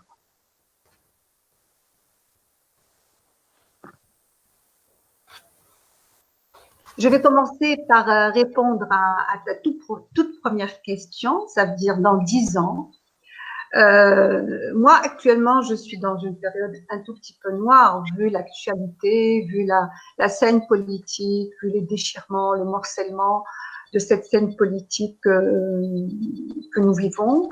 Et donc, je m'efforce à être optimiste. Je fais des efforts sur moi-même pour finir l'année avec une note d'optimisme. Et j'ai quand même des espérances, j'ai des espoirs, j'ai des souhaits qu'une autre génération de politiques naisse. C'est une génération qui va réaliser le slogan dont vous parliez, Wahid, Shogol, Hurriya, Karama, Watani. Une génération de politiques qui serait moins opportuniste, beaucoup moins décevante que celle que nous avons connue depuis 2011. اللي هي سامحوني في الكلمة بالتونسي شكرة والبحر. Une génération qui aura donné justice à toutes ces victimes de l'ancien régime. Et c'est important, cette population, elle est dans une frustration continuelle, on est en train de l'oublier, elle est livrée à elle-même et ça génère des violences dans la société, ça génère des blessures qui vont se transmettre d'une génération à l'autre. Les politiques aujourd'hui font la sourde d'oreille par rapport à toutes ces manifestations, à toutes ces mobilisations des victimes de l'Ancien Régime.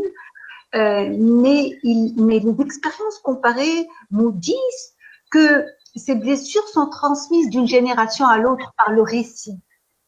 C'est ce qui fait, par exemple, qu'aujourd'hui, en Espagne, on revient à la période de Franco et les descendants des victimes continuent à demander justice et continuent à vouloir qu'un récit de cette vérité soit publié et soit officiel. Donc, ça, c'est important.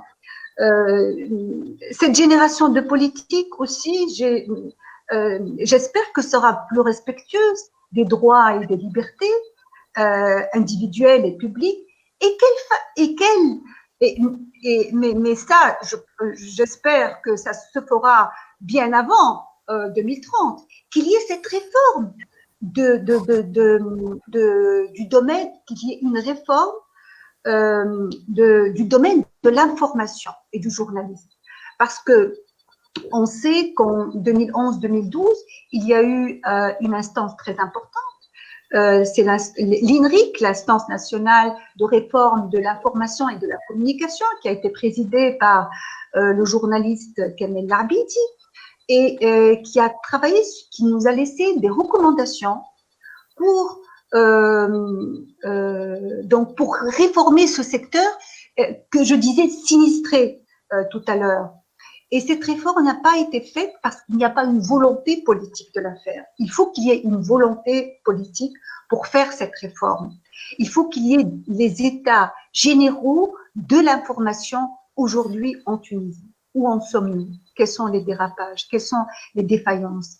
Comment améliorer les lois? Comment donner tous les outils pour que les médias publics, qui sont la vraie locomotive de notre domaine, soient valorisés, qu'il y ait les ressources humaines, qu'il y ait tout ce qu'il faut pour que la télévision nationale, par exemple, produise des émissions de qualité, des émissions où il y a de l'investigation, des émissions où il y a des reportages, une information vérifiée, une information de qualité, qui nous ferait oublier un peu ces talk-shows qui se multiplient et où on voit des chroniqueurs qui nous reviennent de l'Ancien Régime et qui étaient des propagandistes de l'Ancien Régime. Ces gens-là sont dans un conservatisme par rapport aux droits et libertés, pour revenir à notre sujet.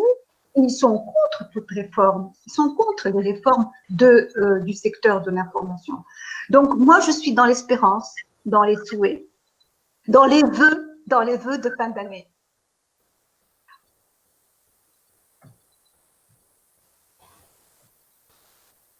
Wahid, on ne t'écoute, on ne t'entend pas. Tout à fait, cher ami. Je viens de vous dire que je vous remercie beaucoup, Wolf. Je remercie bien sûr, je vous remercie tous et toutes pour vos vœux, en fait, pour les 10 ans à venir, mais moi aussi, en tant qu'incurable optimiste, je vois aussi que quand même, nous sommes dans une situation extraordinaire. Pardon, quand je dis ça, ça veut dire je le rappelle. Il y a 10 ans, il y a 15 ans, il y a 20 ans, il y a 30 ans, donc on n'a jamais réellement espéré vivre ce moment extraordinaire d'un point de vue liberté. Il est vrai que sur le plan économique, social, bien sûr, il y a énormément de problèmes. Nous sommes trop de demandeurs aussi, je pense. On est encore dans cette logique d'assistance. Et je pense, parmi les réformes, les grandes réformes aussi, c'est de dépasser aussi cette logique d'assistance. Si on aimerait bien être citoyen, on n'est plus un sujet, il me semble. Donc, il y a aussi un grand travail à mener au niveau de nous-mêmes.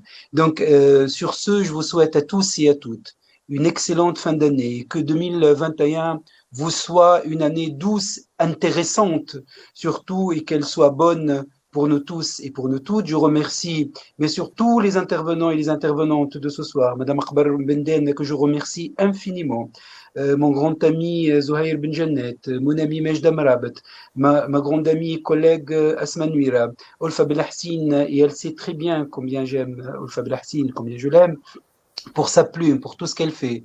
Je remercie aussi tous les intervenants qui nous ont écrit soit des commentaires, soit aussi des petites questions auxquelles on a essayé de répondre. Sidi Maneri, Walid Dardouri, Sana Kileni, Aïda Ben Chabem, Amin Farouchi et tous les autres, Amin Ijlassi, Houda Ben Yahya, qui n'ont pas cessé de réagir au fur et à mesure. Mais sans oublier, je remercie deux personnes que vous ne voyez pas et que vous n'entendez pas, ces deux personnes. C'est bien sûr Wassim Msellem et notre ami Emna Soussi qui ont tout fait, premièrement, pour organiser sur le plan technique et sur le plan, bien sûr, logistique cette soirée et qui ont fait le suivi depuis tout à l'heure de toutes vos questions et de toutes vos remarques. Je remercie aussi mon grand ami trésorier de l'Adli, c'est Ahmed Laloui, qui est là avec nous, qui est en train de suivre aussi les remarques et les débats. Il est en train de nous envoyer tous ces éléments. Je vous remercie tous et toutes. Je vous souhaite une très belle fin de soirée et surtout une très belle fin d'année. À très très bientôt, mes chers amis. Je vous rappelle que le livre est prêt. Donc pour demain, bien sûr, ce livre vous sera envoyé, sera disponible sur le site de l'Adli, sera disponible aussi sur les pages, en fait, avec les liens, que ce soit la page de l'Adli et la page de la rue. Les copies sont là aussi à votre disposition. Bien sûr, pour les contributeurs, c'est leur droit, mais toute personne qui aimerait bien avoir une copie format papier, elle n'a qu'à contacter, que ce soit nos amis de la rue ou mes amis au sein de l'Adli, et on essaye de vous remettre ce livre. À très très bientôt et très très bonne soirée à tous et à toutes. Merci beaucoup, Wahid, et au revoir. Au revoir. Au revoir. Au revoir tout le monde et merci à tous. يعيشك ماجدة. Merci Wahid. كل عام وانتم Au revoir. بخير. Au revoir زهير. On se voit À très bientôt. Tout le monde. في الأمان مدام لنا. في الأمان، يعيشك عايشك. أسمى.